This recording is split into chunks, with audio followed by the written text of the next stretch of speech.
ژیاننامەی حەمەتاڵی بانا. ئامادەکردن نێرگس.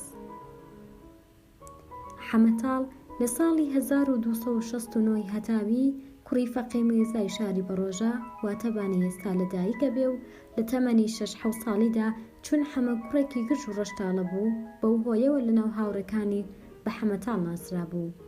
ئەو کات کە لەگەڵ منداڵانی کۆڵان یاری شەڕ زۆرانگرتن و ململانەیانە کرد، حەمە لە هەر گروپێکا بووایە ئەو گروپە براوا بوو.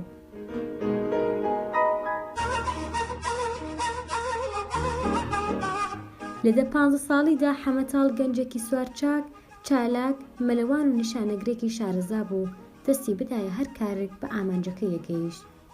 حەمەتاڵ کە ناوی زیرەکی و ئازایەتیەکەی کەوتو بۆ سەرزاری خەڵکی، کاتێ ڕۆستەمخانی ساوانە و هەواڵی پێگات پێی کەسێکی باشە بێ و بە موچە و بەراتێکی باش حەمەتاڵە کاتە پیاوی خۆی و بەهۆی ئازایەتی و دەستپاکی حەمەتاڵەوە ڕۆژ لە دوای ڕۆژ لای ڕۆستەمخان خۆشەویسترە بێ.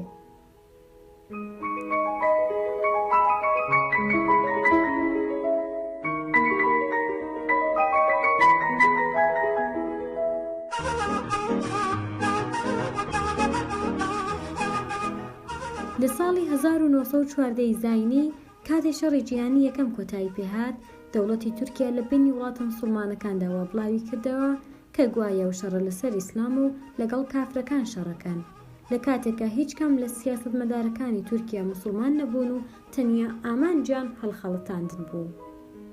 ئەو دەم خەڵکی بانا بڕوایان بە دەوڵەتی تورکیا هێنا و شێخ و مەلاکان هاوکاری خۆیان بۆ غەزا دژی سپای ڕووس ڕاگەیاند و لایەنی تورکیایان گرت.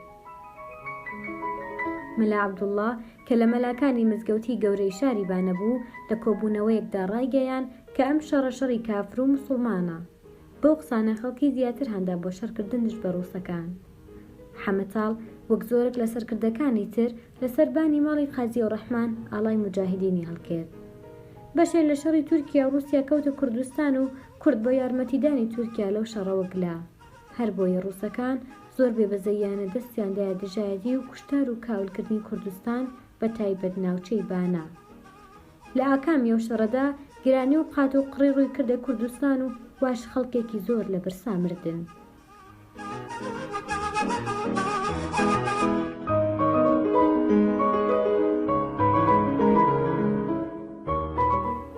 کاتێ شێخ و مەلاکان زانیان کە شەڕی تورکیا بۆ پاراستنی ئیسلام نییە، لە شەڕکردن پاشەکشیان کرد و بە دەوڵەتی رووسیا بێلایەنی خۆیان ڕاگەیاند و کاتێ تورکیا بەو کاری کوردەکانی زانی، دەستی کرد بە کوشتنی سەرۆکۆزەکانی کورد. دوای چەندین ساڵ شەڕکردن، کاتە دەوڵەتی تورکیا هەڵوەشایەوە، ئینگلیس و ئەمریکا لە کۆنفرانسی سیڤەردا بڕیاریاندا کە پارێزگای موسڵ وەک دەوڵەتی کورددا بمەزرێ. بەڵام لە کۆنفرانسی لۆزان لە بڕیارەکان پەشیمان بوونەوە و لەو کاتەدا شێخ مەحموود دژی پەیمانشکێنی ئینگلیس ڕاپەڕی و خۆڵبەست کرا و بنەماڵەکەی بەدزیەوە لە مەرزی باشماقی مەریوانەوە ڕوویان کردە بانە و کاتە حەمەتاڵ ئەو هەواڵەی بیست چوو بە پێشوازیانەوە و میوانداری کردن و دواتر چوونە لای ڕۆستەمخان کە بۆ ماوەی چەند ڕۆژ میوانداری و خزمەتی باشی کردن.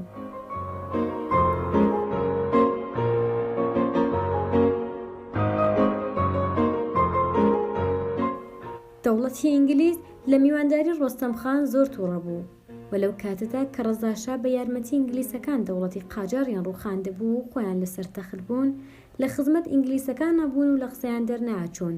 هەر بۆیە ڕۆستەمخانیان بە تاوانی میوانداری بنەماڵی شێخ مەحموود بێ لە کۆڵینەوە لە ڕێگەی مەحکەمەوە لە داریاندا.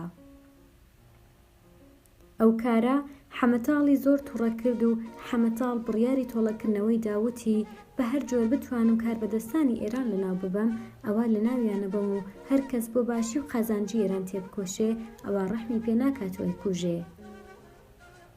چەندین ساڵ دژی دەوڵەتی ئێران کاری کرد و هەوڵی لەناوبردن و ڕووخاندنیدا و کاتە تەنگەتەوە بووایە سنووری عێراق یێشکاند و دژایەتی ئێرانیە کرد. سەرەڕای زیرەکی حەمەتاڵ هەنێک لە سێخڕووخۆفرۆشەکان حەمەتاڵەگرن و وەک دیاریەک ناردیان بۆ تاران و لەوێ خرای بەندیخانەی قەسرەوە کە پڕبوو لە سەرۆکهۆز و شاعیر و نووسەری سیاسیکاری ئێران. حەمەتاڵ دوای 8 ساڵ لە زیندان ڕاکات. پاسەوان و چەکدارانی ئێران زۆر هەوڵی بۆدەن، بەڵام بێسوودە و لە هیچ شوێنەی نەیدۆزنەوە. حەمەتاڵ تا ماوەیەک لە موچەیەکی خوڕاسان و سنووری نێوان ئەفغانستان و ئێران وەک کرێکاری خۆی ژیاند و بۆ ئەوەی نەناسرێتەوە چەند مانگی لە ئەفغانستان بوو. دواتر ڕۆشتە باشووری کوردستانی عێراق و چووە سلێمانی و دیسان تفەنگلەشان بوویەوە بە حەمەتاڵی جاران.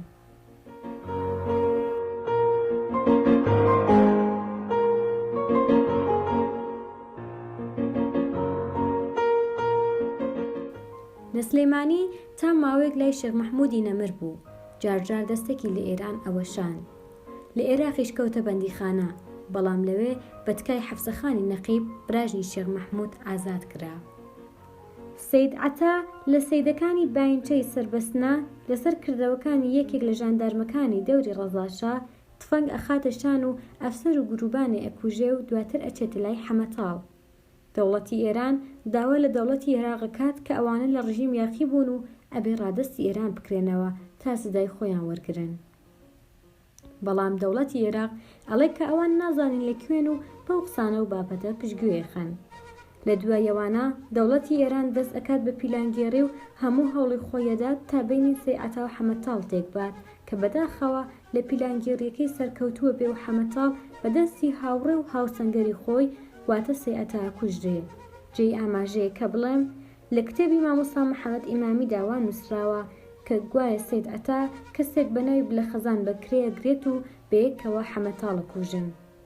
دەوڵەتی ئێران بۆ ئەوەی ناوی حەمەتاڵ لە ناو خەڵکیە بەشەتە و دەست دەرکات، کەسێک بە ناوی عەباس ئەکاتە فەرماندەی هەنگی مەرزی بانە و مەریوان و پێی ئەڵێت کە بە ناوی حەمەتاڵەوە هەرچەند توانی و سنوورانە دزی و تاڵان و کوشت و بڕ بکات.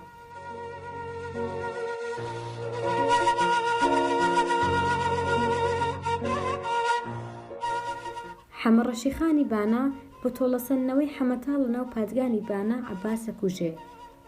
لە دوای هەموو ئەمانە جاش قەڵەمێک بۆ ئەوەی حەمەتاڵ وەک چەتە و ڕێگر پێناسە بکات و بیخاتە سەر زاری خەڵکی بەو شێوە ئەنووسێ: هەناری گوڵی هەناری، هەناری دانەدانە، سەر ڕێکە لێ دەگرم وەک حەمەتاڵی بانە.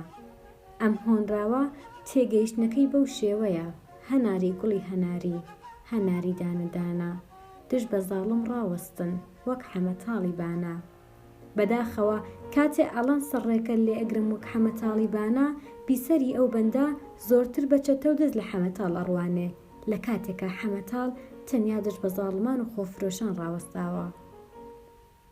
هەر کەسێکیش سەوداسەر و خولیای دڵدارەکەی بوایە و هەستی بۆ بکردایە کە یارەکەی لێ دوورەکەوێتەوە بەو چەشنەی چریکان: ئاوی کانیەکی ژانێ، ڕێوازی دۆڵی خانێ، سەر ڕێکە لێ ئەگرم وەک حەمەتاڵی بانێ.